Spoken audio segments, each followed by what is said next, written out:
Ladies and gentlemen, this is the main event of the evening. It's one mic. It's one mic. Give me a moment, would you, friend?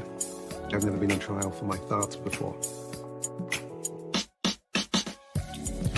Welcome to the Only One Mic podcast. I'm your host, Carl Gerard.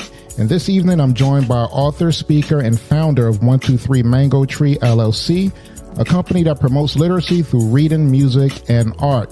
Miss Nadine Johnson, how are you doing today? I am doing wonderful. Thanks for having me. All right. It's a pleasure to have you on. I saw your work and I thought to myself, I said, this is a really pleasant person to speak to, So I just had to have you on the show because I really enjoy what you're doing. Thank you. Just the fact of, the 123 Mango Tree. I work in education myself, so I understand the need for it. And it's a wonderful thing. And just a little slide note, folks, that she actually sent me an advanced copy of her upcoming book, which we're going to talk about that. I read a little bit of it. I got to tell you, I'm very impressed. I like it. I like it a lot. It's more like for middle schools. And, I'm an adult, but I'm like digging the story. So I got to, touch on that too. So like I said, you're an author and you wrote so many books. I'm just going to name a few. You have, guess what? I Was Adopted. This is my favorite. I like the title of this. The Big Belly Bird Band. You're going to have to talk about that. Bing versus the J. Crew, Love, and of course, the forthcoming I Write Rhymes, which will be in stores and online in October. Am I correct in saying that? Right, in October. Okay. So what I wanted to start off with, Nadine, is let's talk about you. I want to hear your journey, like from being an author to, writing several books, then switching over to more middle school books, touching more with the older kids and your love for writing. Let's start with you. Originally from Jamaica, yes? Yes, born in Jamaica. Okay. And my family moved here when I was 8 years old. So I've been living here most of my life. I grew up in Pennsylvania, went to school in Pennsylvania. After I graduated, I was like, from college, I was like, can't stay in Harrisburg. So I moved to Maryland, where I lived for about 8 years. And then got into advertising, doing graphic designing and things like that for some of the companies in DC. And then I moved to South Carolina, and that's where I'm at right now. And this is where I published my first book. And, it just came organically in that I didn't plan it. My son was about 3 at the time, and we read a lot. I read a lot to him. I read 2 books every night to him, at least. Wonderful. And so I went to the library, and we had used up all the books in the library. And so there weren't any more books that featured African-American boys. And so I was like, well, what am I going to do? They don't have any more books with Black folks in there, Yeah. And so, of course, I read all types of books to him, but I wanted to make sure I had some in the collection that featured him. Right. And that's why I literally woke up with the idea for the Last Night I Dreamt series. And I wrote my first one, Last Night I Dreamt I Was a Doctor. And I was like, I could probably First I was like, I could get this published. Right. Now, no probably in it. No probably problem. in that. No, we're just going to send it off to publishers and they're going to love it and they're going to publish it. Well, I soon found out that that's not how it works. Right. The harsh realities of the literary business, right? Yes. And so I was like, I just do it myself. It was like a side business. It was like a side hustle. It wasn't like to make money. It was just to have the books available in case somebody wants it. You know what I mean? Yeah. Now tell me about the self-publishing thing, because I know a lot of people really get into that, and especially with the ebooks, like everybody, I have friends that publish books and things. What was that whole process like? I'm not to sidetrack your story, but what was that whole process like? No, that's interesting in that when I started doing it, no one was doing it. When I started this is back in 2007, I published Last Night I Dreamt I Was a Doctor. Right. And it was frowned upon. If you were a self-publisher, they automatically assume your book wasn't good enough. Libraries wouldn't touch it. Stores wouldn't sell it. It was just looked down upon as, second rate.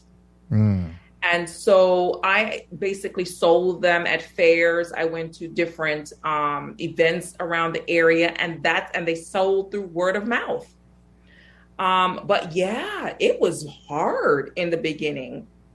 There also wasn't a lot of information out about self-publishing. Right. So I pretty much learned everything on my own from the ground, Yeah.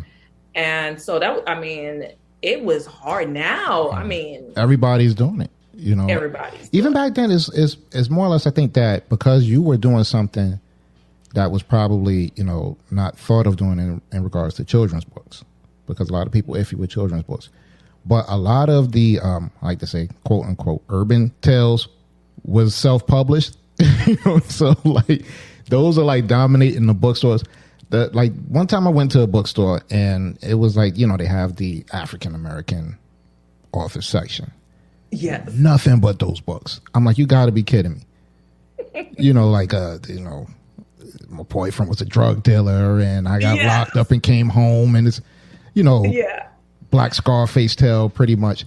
And I'm like, wow, is this what is selling right? Nobody's writing positive stories anymore. But not to say that they're not. It's just like those are not the stories that are being grasped. It's much like television. If it's not ratchet, it's not right. Exactly. So you did something at the time that was unheard of, and that's probably why it was frowned upon. Now, if you came with something, along the lines of what they wanted, you be a legend right now.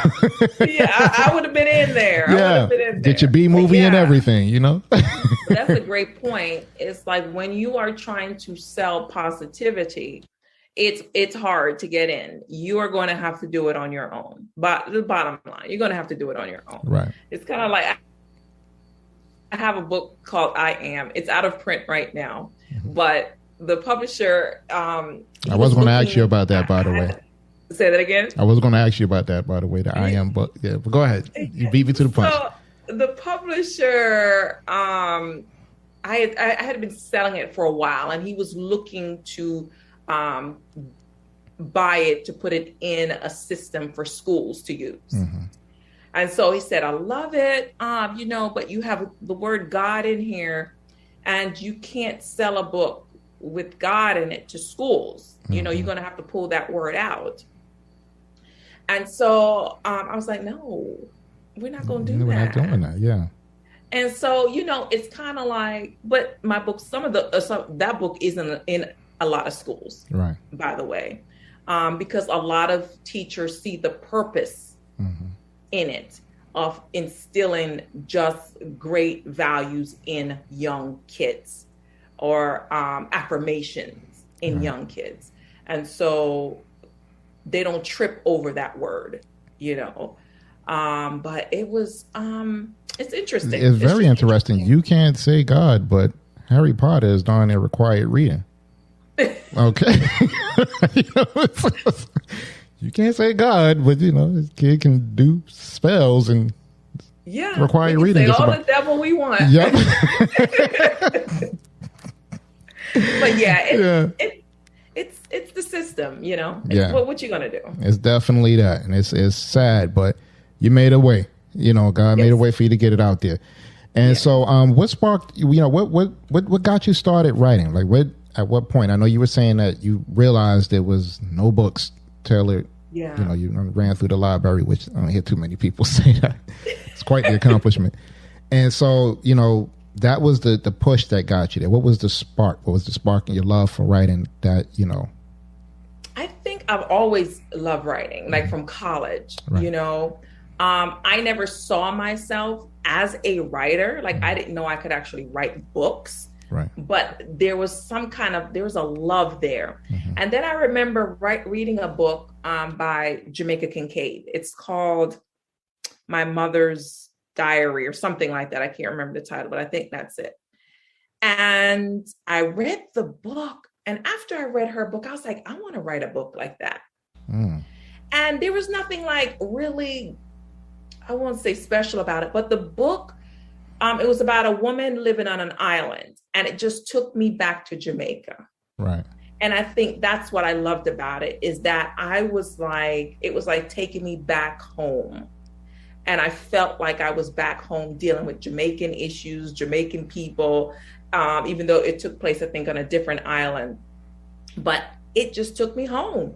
And that's why I was like, I just want to write like that, you know? So that's, I think, where the spark came, where I was like, maybe that's something I could do at some point.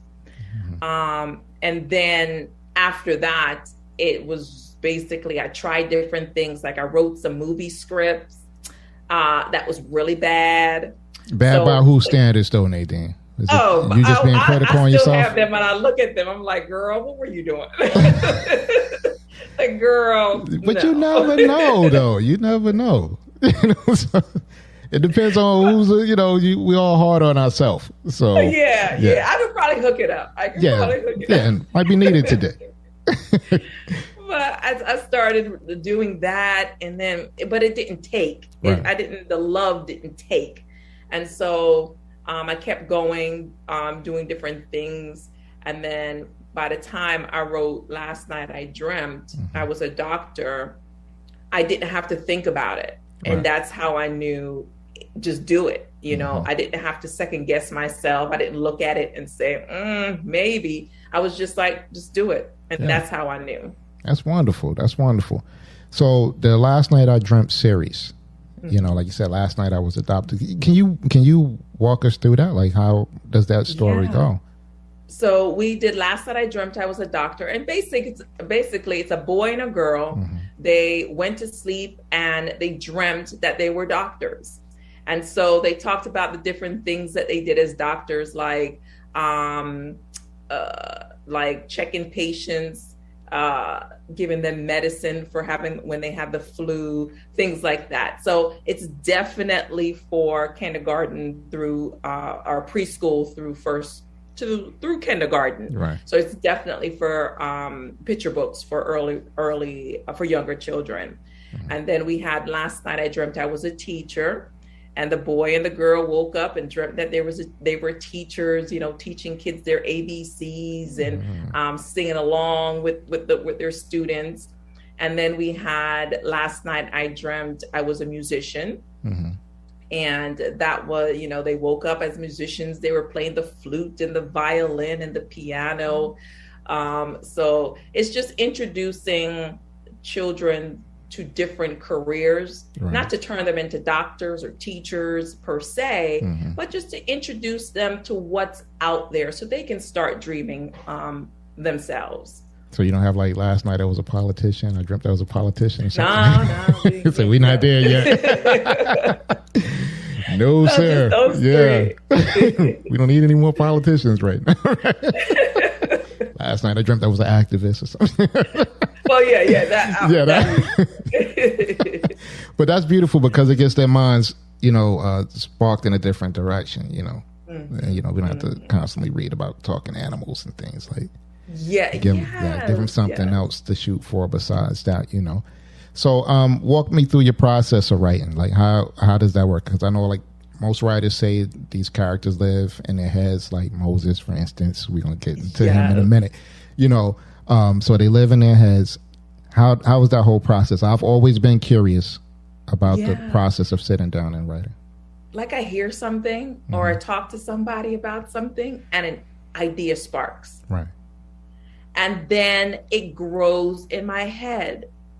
It could be a year. It could be 2 years. With the Last Night, with the new book I'm doing, I write rhymes. I had a conversation with a lady, and the story she told me sat in my head for 2 years.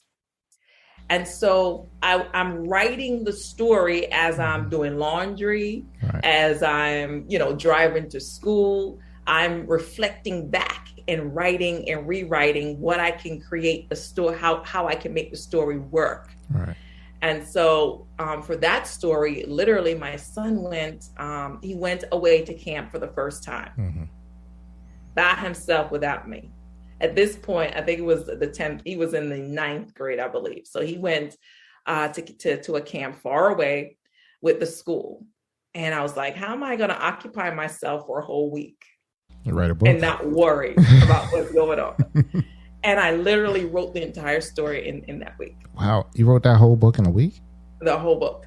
Wow. And after that, I've edited it some and went through some rewriting process. But the gist of the story, 1 week down on paper. That's amazing, because it takes some people like 2 years to craft one good story. Yeah. You know. But remember, it lived in my head. So Yeah. by the time I was ready to transfer from my head to the computer, I had it already kind of laid out. Mhm. I just now had to just put it on the computer. And it's not just like you standing there, you know, sitting there staring at it. You just Right. started going over Exactly. it. So if you did that like in a week, did you get any rest at all? Or was that constantly playing when you close your eyes? Or, I got to get up and type this, you know? Yeah, it was working straight through. And it was kind of like a download. Mm-hmm. It was like, okay, God, like I sat there and said, okay, God, help me download this. So it's Right. kind of like, and writing the poetry and everything like that, I was like, okay, God, just give me the words. And then it was literally like a download. So the story, I wouldn't say it was like my story. It just Mm-hmm. like came through me as I was writing it. Yeah, because technically it seemed like you wrote 2 books, if you count the poetry and the actual story. You know, so which I Yes. thought was very clever on your part, Nadine. You put like a 2-in-1. Because, you know, you can take those poems and that's a whole other book right there. Yeah. Wink, wink.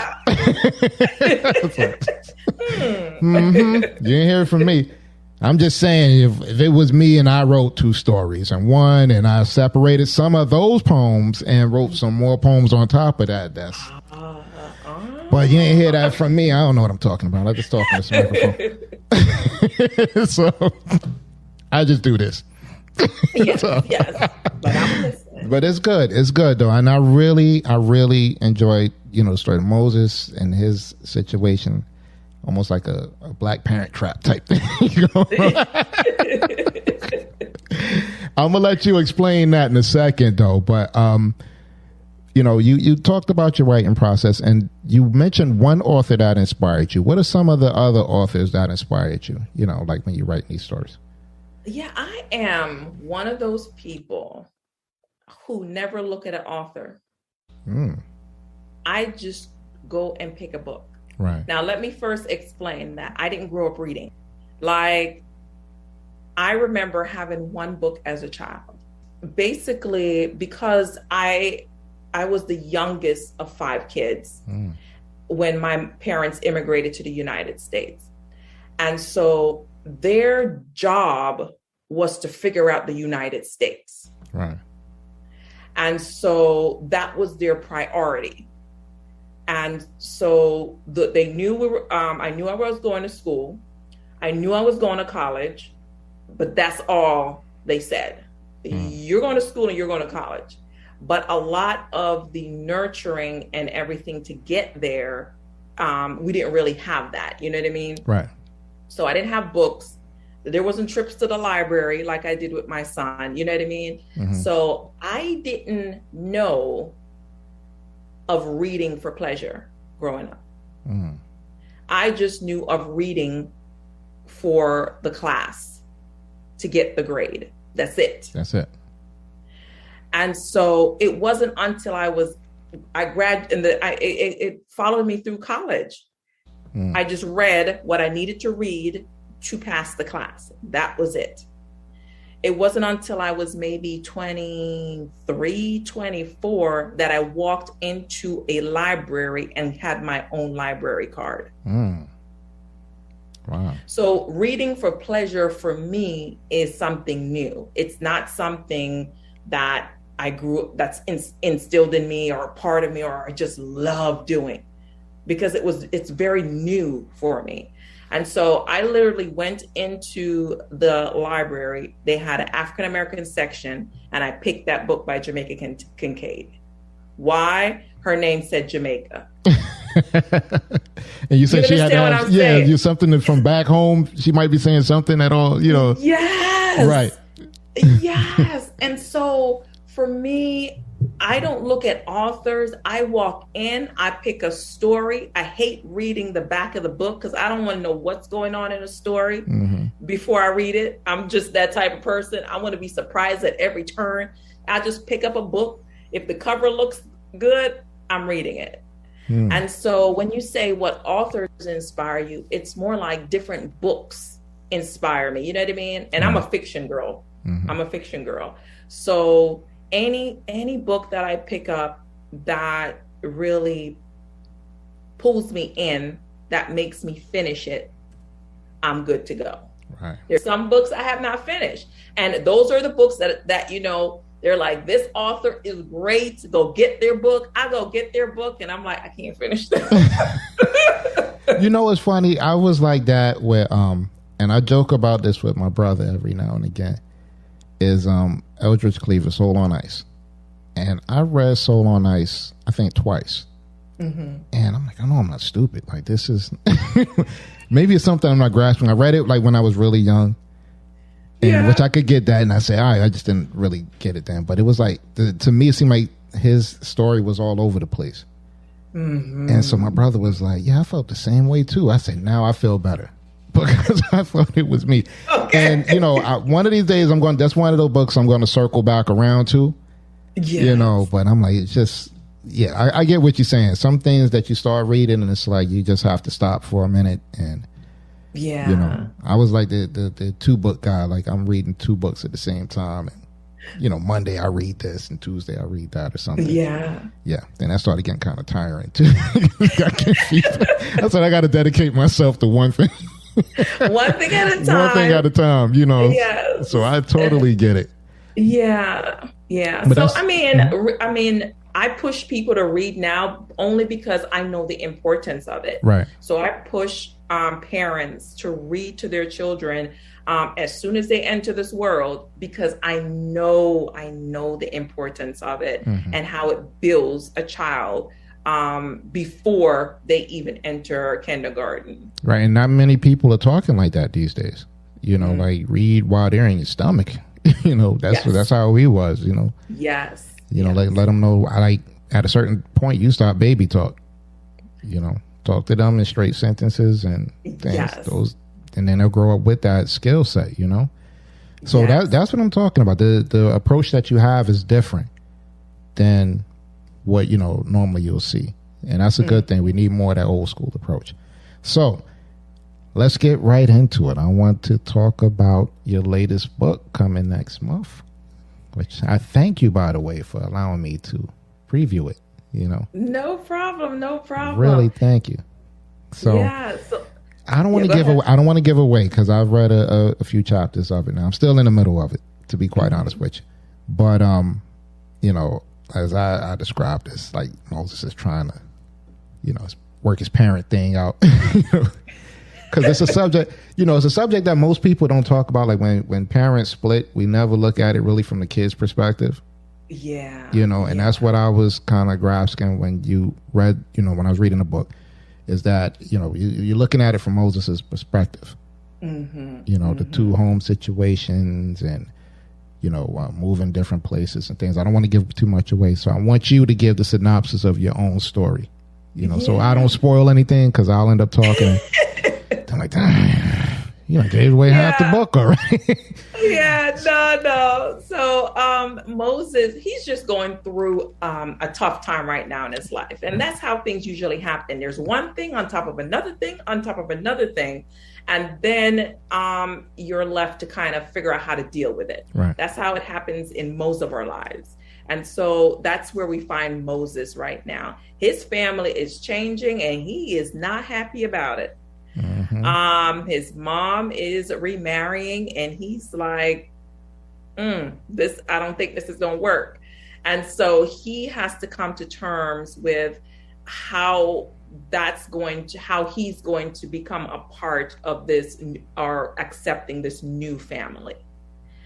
At the same time, he has to move to a new school where he encounters racism for the first time. So he's dealing with the pressure from the school, learning about really looking at himself now with different lens. So he's now seeing his Blackness for the first time, and trying to figure out how to deal with that, or how he's going to deal with that. And so he's dealing with the pressure from the school. He's dealing with the pressure in society, because a lot is also going on with the policing and the police shootings that are taking place. And now, so he has to deal with the racism that he's feeling from his teacher. He has to deal with the what he's seeing happening around, including what's happening with his father. And then he has to deal with his home situation that's changing. And so all of that together makes him a little bit crazy. And so that's where we are. We're going to watch his journey of how he figures it all out, or if he does figure it all out. We're just going to follow him on his journey. Now, you know something, Nadine, when I was reading this, one of the things that one of the questions that sparked in my mind is, do we see a series out of this? Are you going to? I didn't think there would be a series. No. Yeah, because I mean, if we're following him now, and correct me if I'm wrong, like Moses was like in middle school or getting ready to go. Yeah, middle school. So I mean, like, are we going to see him high school years? You know, things like that, dealing with, because those situations that you're speaking about, like, say, that's just one aspect. All right, so that's one aspect of his life. He might be able to deal with that. But now, are we following him as he gets older? Because, like, I know in the story, he's not like an athletic kid or anything like that. His whole thing, he's a scholar and he's a poet. So, like, are we going to see like his journey through high school? I don't know. You might have had the idea already, and I might be jumping the gun. But no, I didn't. But you're giving me the idea now. See, now the brain. So now it's in my brain. I'm going to be writing the story. I'm happy I could be a part of that, but it was just like one of those things that I was reading, and I'm like, wow, you know, we're seeing him now as a young man. What's going to happen, like, as he get older? Like, we're going to see Moses get his license, like, you know, new sets of friends, new situations to deal with now that he's getting older, you know. Okay. All right. It's in there. It's in the brain. Okay. That's wonderful. So I guess we've got to lose another week of sleep on this one, right? Yes. Okay. So let's talk about 123 Mango Tree. You know, your company. So just, walk us through that. I know you have like various workshops and everything that you have, and I want you to be able to tell everybody, about what 123 Mango Tree is all about. Yeah, so after I published, I think my first two books, I created the company. And I would go like to schools. I would do workshops with elementary schools. I also went around and did like week-long workshop where I taught children how to write and illustrate their own books. Wonderful.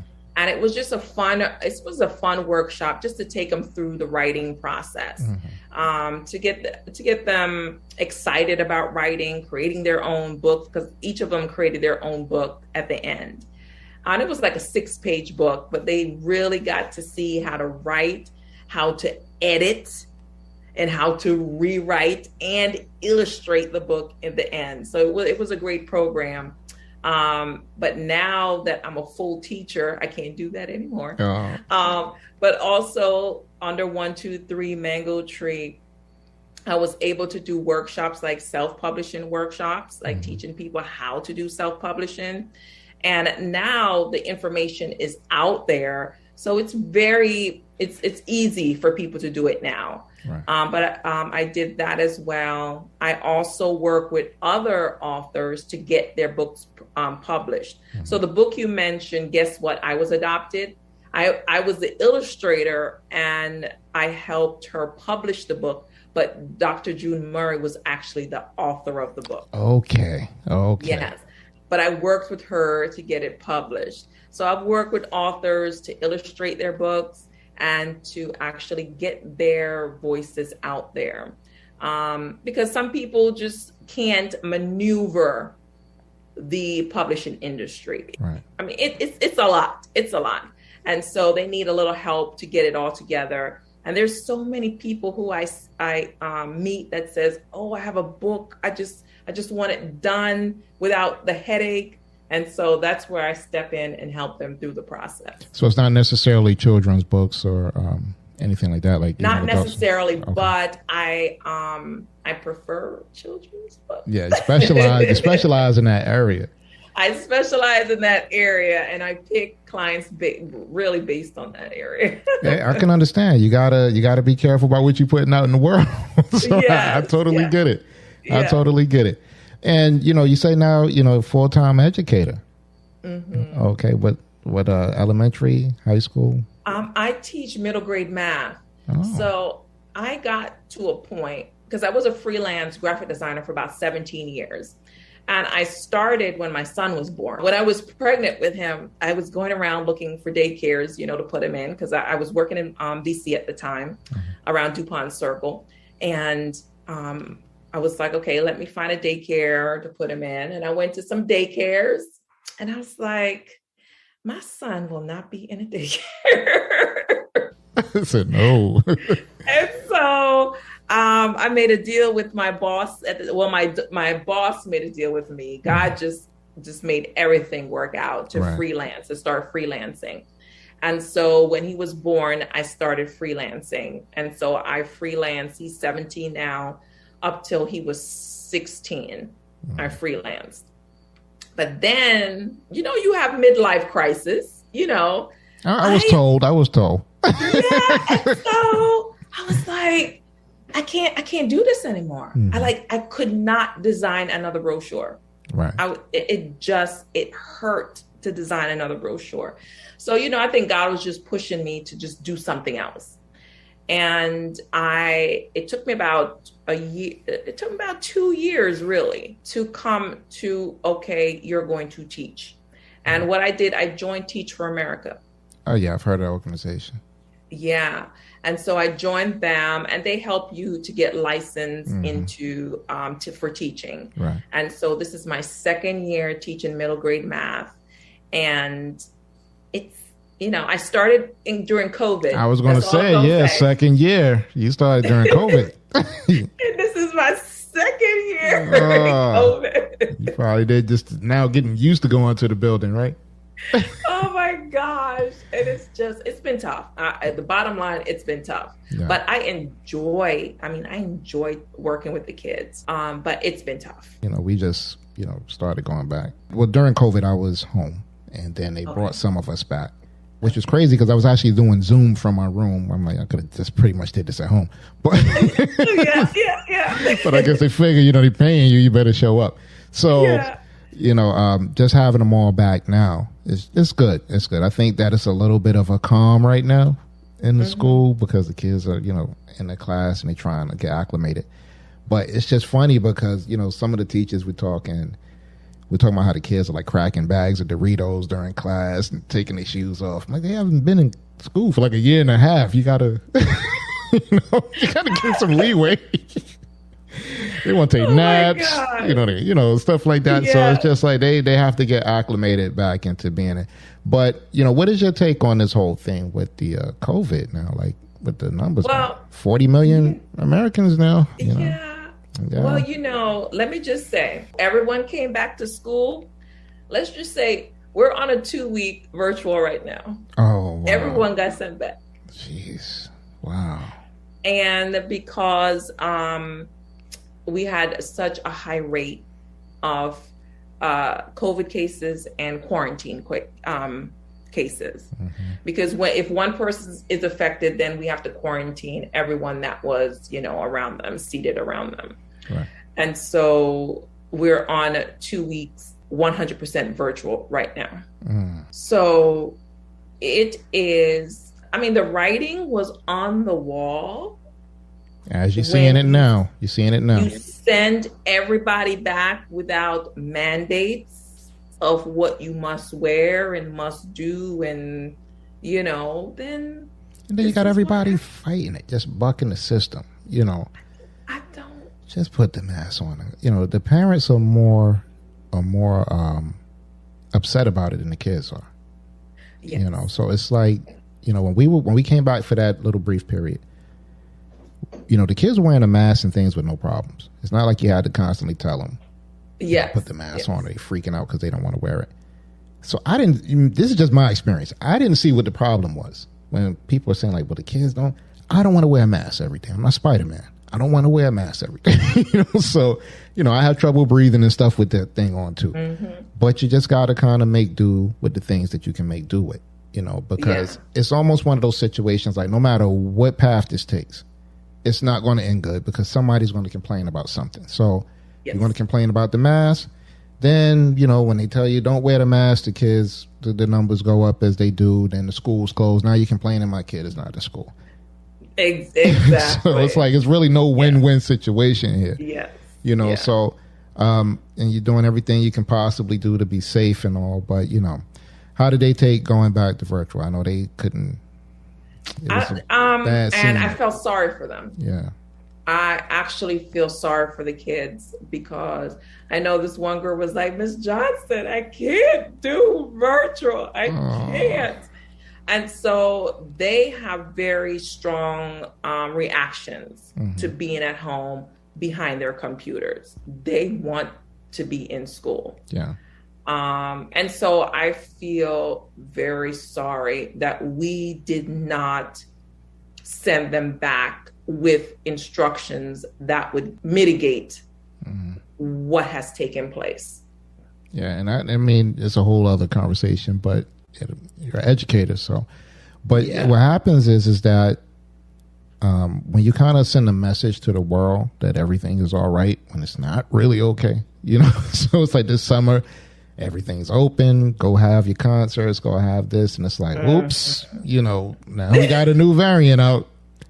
So I'm like, what do you just let people out on, you know, work release for the summertime? And then it's like wintertime, you're going to lock us back up. So that's the thing that I was looking at. Like, you know, I've seen now they have the, as of today in New York, the Macy's Thanksgiving Day Parade coming back. I don't know if you heard about that. No. Yeah. It's too soon. Well, it's just. You know that and I know that, but obviously. And I really know that. Think so. So, you know, all right, so you're going to have this thing and it's back in person, the balloons and all that. Okay. What's going to happen after Thanksgiving? Because, you know, that's like the threshold right now. Once you hit Thanksgiving, when you come back from that, now you got to deal with whatever you have to deal with. Yeah, it's a slippery slope, Nathan. It is. And I don't know how to fix it because I live in common sense world. Yeah. And not everybody live in common sense world. So I don't know. And then, you know, it's funny because they put it on us like, yeah, you know, the black community got to get vaccinated, you know. I'm like, let me tell you something. I'm going to tell you like I tell everybody else.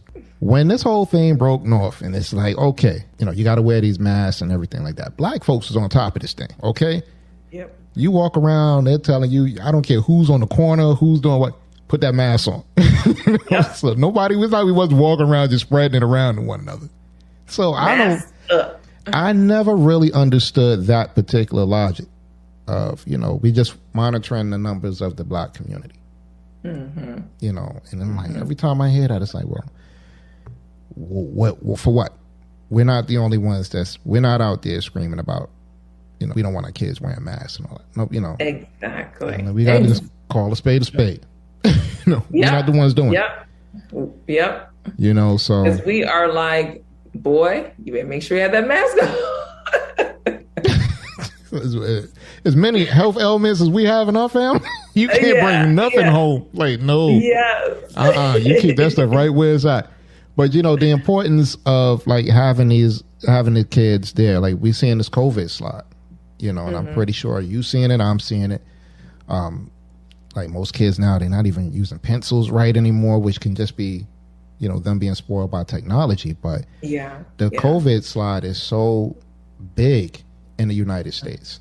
Yes. Almost to the point where it's like, we can't even afford to take another hit. This is going to send education back to the Stone Age.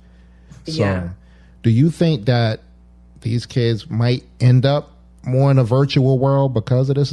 because they're thriving somewhat more on virtual. So Yeah. In my experience, they are on virtual, but I don't know if they're thriving on virtual. They're surviving virtual. Right. But I don't think they're thriving. And you see that when you look at where they are as far as like where they are in math, for example. Say you're supposed to be at the 8th grade level, you're now at the 6th grade level in math. You know what I mean? So teaching online is harder for me than having them in the class and teaching, because I can literally look and see what they're doing. I can see where they're making errors. I can pinpoint their errors and get them back on track like in no time. When you're online, I can't see anything by the end of the class when they submit their stuff. I can make some comments, but it takes forever versus me walking up and down in the classroom. So I don't think teaching virtually, although it might be safer, we're going to lose a lot if that's our continued path. Yeah. And if more people actually thought that way, you would try to, do what you got to do now before it gets worse. If you have, I think it was either Dr. Fauci or the CDC said, like they see within the next 2 weeks, you get so many reports, but this was just last night. The next 2 weeks, you're going to see like a huge spike in this thing, within 2 weeks. So as I'm listening to this, I'm like, well, okay, so what's the plan? What's the plan? It's good to say this, but then I also heard in the same report, Nadine, he turned around and said the best way this is Dr. Fauci, the best way to prevent your kids from getting COVID is to have them around vaccinated people. Same look I had. I was like, what the heck is that? I don't know. I don't know about that. No. Yeah, like, okay, so what do we if you surround them by vaccinated people, then they might as well just be home. Because that's not everybody out there when you send them out in reality, Yeah. So I don't know if they're just throwing things against the wall and hopefully it'll stick, but we just got to do the best thing that we can do with these kids, Yeah. I was like, and that's the key, is like, we need to think about the kids. Right. And what's best, not what's best for my political career, not what's best for me or just my family, but looking at all the kids and say, okay, how can we come up with a structure that gives them in school instruction that actually works? And maybe it's doing the AB days that people talk about or stuff like that. Yeah. But there are structures out there that can work. I just need somebody to come up to actually say, yeah, let's do it. Yep. And I think that they're listening more to the politicians instead of the educators like yourself that can come up with these plans. If the AB days is what it takes, it's better than, sitting home for another year and a half, which I personally don't think that's going to happen. I think they'll go with more the AB structure than they would. Of course, we don't have snow days and stuff anymore, thanks to Zoom. That's over for. No snow days. No holidays. That's over for. But, it is what it is. My message is, learning doesn't begin at 8:30 and end at 3:30. You got to teach them at home as best as you can. Just like you said. Now, you have more access to books now than you did. Like, you didn't have to physically go to the library anymore because all these kids got tablets and computers and all that. I'm not a big fan of it myself, but, you do what you got to do. If that's their generation and that's what they use it to that ability, But that's only in the willingness of the parents to do it. So, I homeschooled my son for 4 years.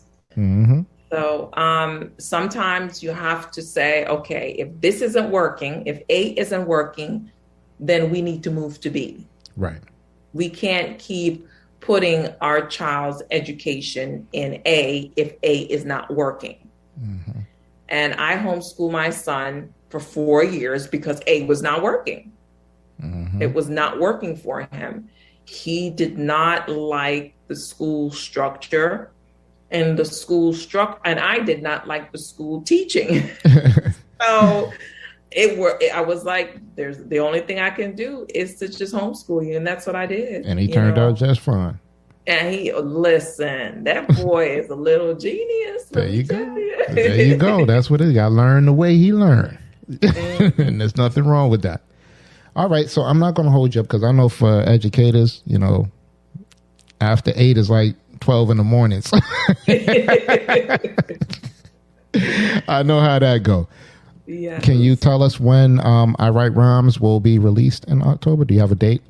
I don't have a release date as yet, but you can always go to iwriterhymes.com and keep track and order and pass it along. If you know an educator who wants a good book for middle grade, just let them know to order it for their class. It's a great discussion piece, and you're going to have a lot to talk about when your class read that book. Okay, yeah, because I actually wanted to see. I'm in elementary. I'm not in middle school, but 5th grade can actually read this. Yes, like they should be able to kind of grasp this, right? Or is that too deep for them? I'm trying to think. Because we're getting them ready for middle school, so I'm thinking Yeah, well, these days, yes, a 5th grader. Yeah, they're a little bit more advanced. Because these are things that they're dealing with right now. Mm-hmm. So definitely. Okay. Mm-hmm. So, I wanted to see if there's maybe some teachers might want to look into this, Oh, yes. Yeah, and try to, so we can just contact you directly. Oh, yes. So I can give them information if they go with that. All right. So what I'm going to do is I'm going to ask you one last question before I let you go. Okay. One last question. So, coming from Jamaica, young Nadine, okay? Now we in 2021. Educator, author, company owner. What would you tell that young girl back then, if you could do it? Oh, my gosh. That young girl, I would tell her to don't sweat the small stuff. Don't worry about how beautiful you don't think you are. Don't worry about how your accent, how people think your accent is, second rate. Don't worry about the struggle that you see your parents have. Just keep pushing forward, and you're going to get to where God is going to lead you where you need to be. Mm-hmm. Love it. Love it. Might be another story in there, Nadine. Might be another one in there. All right. So I thank you once again for coming on. Please don't be a stranger. We definitely got to talk again. Yes. All right. So once again, can you give us where people can reach you at, please? Oh, yes. Just go to iwriterhymes.com, or you can go to 123mangotree.com. Those are my two websites. And I'm also on Instagram at Nadine Johnson Books. Okay. And the Only One Mic podcast is available on all major platforms that you stream your pods on. Don't forget to rate the show, like, and subscribe. Also, if you want to reach us, you can catch us on Instagram and Twitter at The Only One Mic P1. Facebook and LinkedIn at The Only One Mic Podcast, and via email at theonlyonemic00@gmail.com. There you can leave your comments. And as always, I tell you to speak your truth quietly and clearly and listen to others, even the dull and ignorant, because they too have their story to tell.